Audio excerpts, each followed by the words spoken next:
bitches! Welcome to Movie Bitches, episode 106. Tonight we are reviewing Mike and Dave Need Wedding Dates. I figured there was about a 50-50 chance you were going to get that right. I know. It's a long, stupid title. It really should have been called something else, but whatever. Wedding Crashers 2? Well, right. This movie is Zac Efron. Yes. And Adam Devine. And Aubrey Plaza and Anna Kendrick. Thank you. And Stephen Root. Shout out for Stephen Root. He's great. He plays their dad, the stapler guy. He stole my stapler. Really? He's Milton? He's Milton. That's Stephen Root. This was one of those movies where we went in being like, I don't know how this is going to go. I saw this trailer a lot, for whatever reason. Right. Every time I watched it, the first half, I really laughed, and I was like, this is silly and funny. Right. And then every time it got to the ATV hitting the sister in the face scene, I went, oh, this is going to be terrible. So we went into it with low expectations, but high hopes. Sure. You know, it was like, maybe it could be good. You know what? I had fun. It was kind of funny. A lot of people are hating this movie, but yeah. I had a, like... It really rode the line. It did. It was really close. It didn't quite go over, but it was really close to being, oh, fuck this movie. Sure. But somehow every time it was right there, something really funny would happen. Yeah. Like, the whole movie, I was like, I don't know. I thought it was funny. I thought it was, like, very much in the vein of, like, Forgetting Sarah Marshall. Yeah. Wedding Crashers. And this, for me, this is going to be, like, but for me, this was funnier because it was tighter. Yes. Forgetting Sarah Marshall, real long. Yeah. It gets real long. You know it does. This, while maybe not as, you know, deep or poignant of a film, I mean, come on, it's not there. It was 90 minutes. Yep. In and out. And this was really much more balanced in that it was like, the girls weren't just like the dates that they were trying to woo or whatever. They were their own characters on their own that had plots and whatever. And I liked that it was kind of like, you know, it was like these two like separate things that ultimately came together. Yes, exactly. I'll say this. Zac Efron is fucking charismatic. Yes, he is. I would go so far as to say Zac Efron is a movie star.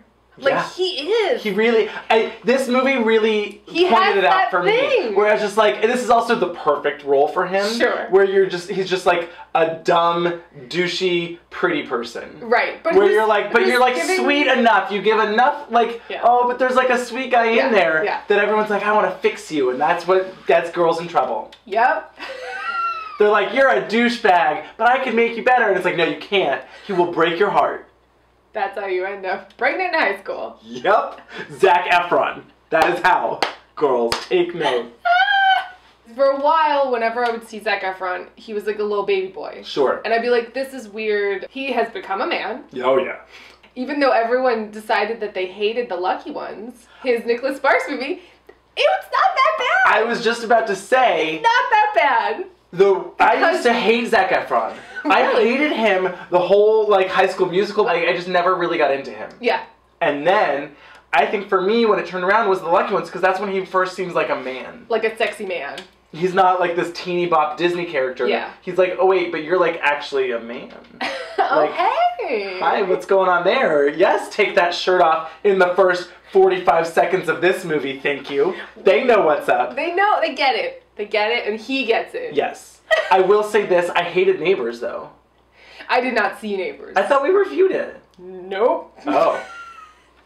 I have not seen that film. Don't. I've made it sort of a point of generally avoiding Seth Rogen movies at this point. I have to at this point. It's just, it's not my thing. Nope. This movie for me rode that line between Meet the Parents and Meet the Fockers.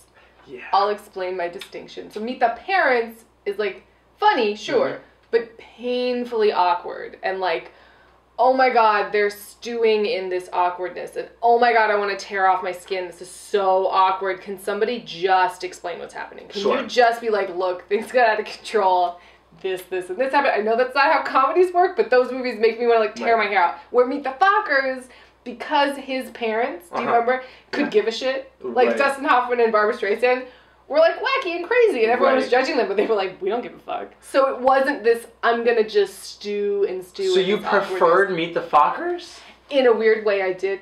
Meet the Parents is a funnier movie. Yes. Meet the Fockers was less painful. Sure. It was less of that, like, squirmy. Less squirmy. And this movie rode that line.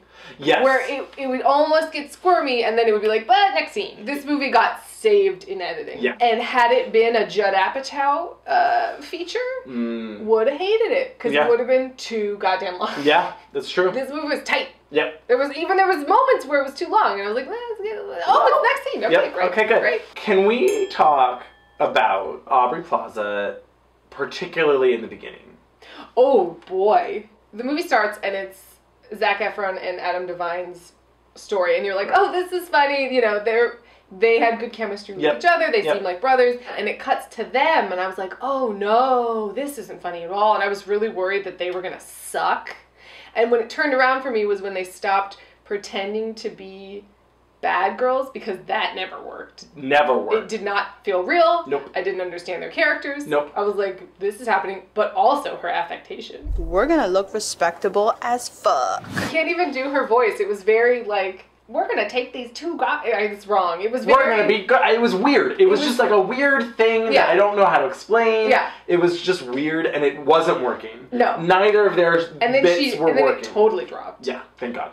Once they were pretending to be good, which they actually were good, so it worked. Right. It really turned around and it was like, oh, this is funny. Exactly. I mean, there were a lot of scenes that were just fucking weird. Yes. But like. But they lasted short enough, and they didn't have enough consequence that it didn't bother me. Exactly. So there's like this scene where the girls come in and they're like, you guys, I've found it out. Like, I know what we should do today. Jurassic Park ATV. Oh my god, right? And then it just turns into like this weird Jurassic Park moment. We all love Jurassic Park. Oh my god, me too. Let's quote the movie. Let's all do our own Dilophosaurus impersonation. Like, it was so fabulous. It was so, like, I was like, what is happening? And then, perfectly, Zac Efron goes, what is going on here? And I'm like, that's what I was wondering. The sister's character really grounded the film for me.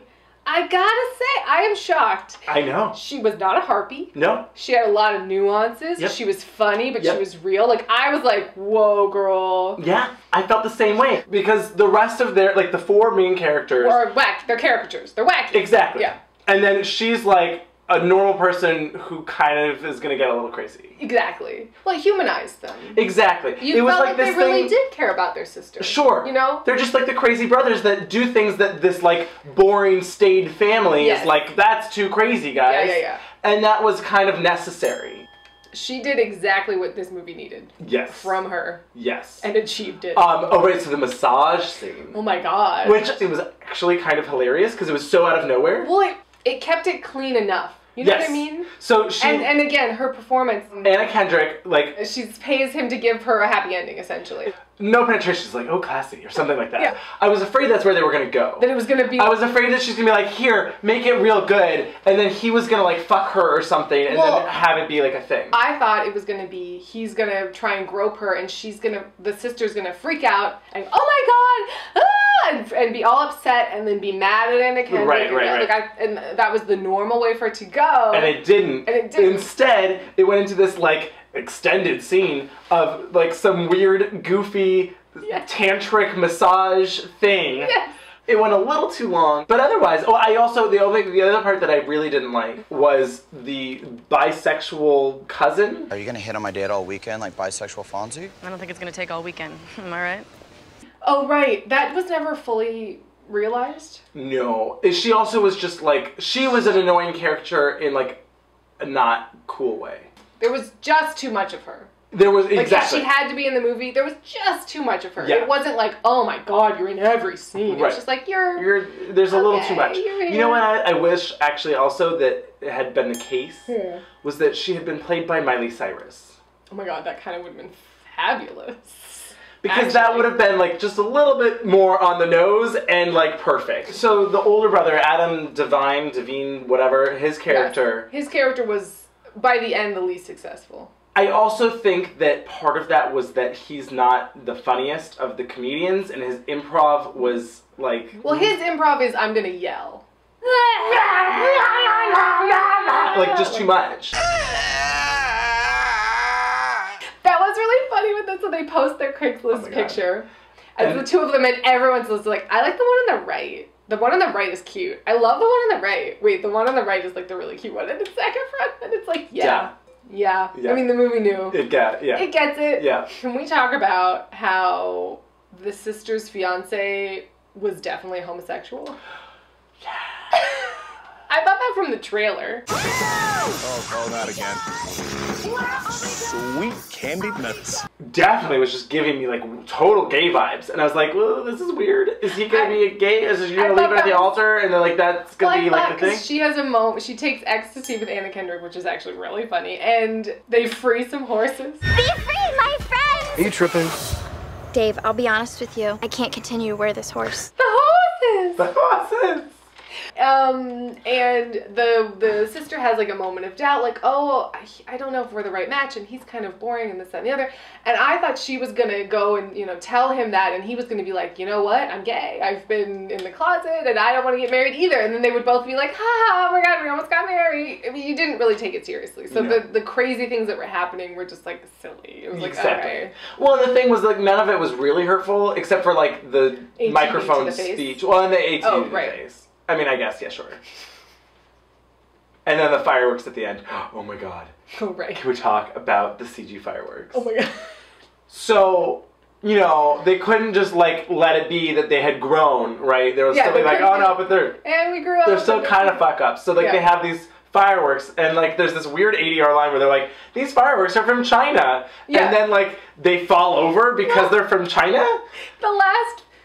I want to say 10 to 15 minutes, there was a lot of weird ADR. Yes. Like, all of a sudden, where it was like, whoa, like, where is this, like, just really, really ham-fisted ADR that was not helping. The end speech was really kind of flat for me, where they sing You're So Beautiful, and Zac Efron is doing Stevie Wonder?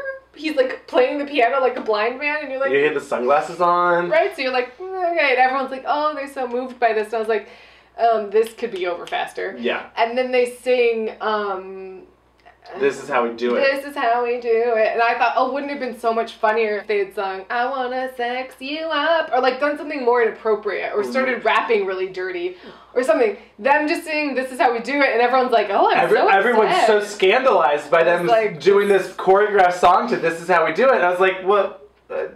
that'd be fabulous at a wedding. I feel like that's been played at many a wedding. So we needed it to be like way a dirtier song or something. Way dirtier. I agree. It kind of fell apart at the end, but not enough for me to like hate it. No. I mean, the whole movie was just really stupid. Zac Efron's pretty. It was funny. I laughed a lot. And it was really funny. I had fun watching. Like it was a fun, stupid time. It was exactly what I expected, but ever so slightly restrained. Exactly. I thought it was going to go off the rails. I thought it was really going to jump the shark. And just be like, fuck. If not literally jump the shark, you know? Like, I wasn't sure what to expect. Yeah. Like, oh, now they're jet skiing over a shark? That's on fire. If only. Anyway, Zac Efron is hot and a good actor. He's got charisma, uniqueness, nerve, and talent. Who knew? He really does. Yeah. Nailed it. Maybe not uniqueness. Maybe not uniqueness, you're right. Charisma, abs, nerve, and talent. He's can't. And then they just fucking killed it because that's what these people do. Yeah. They don't have any sense of subtlety or taste or restraint.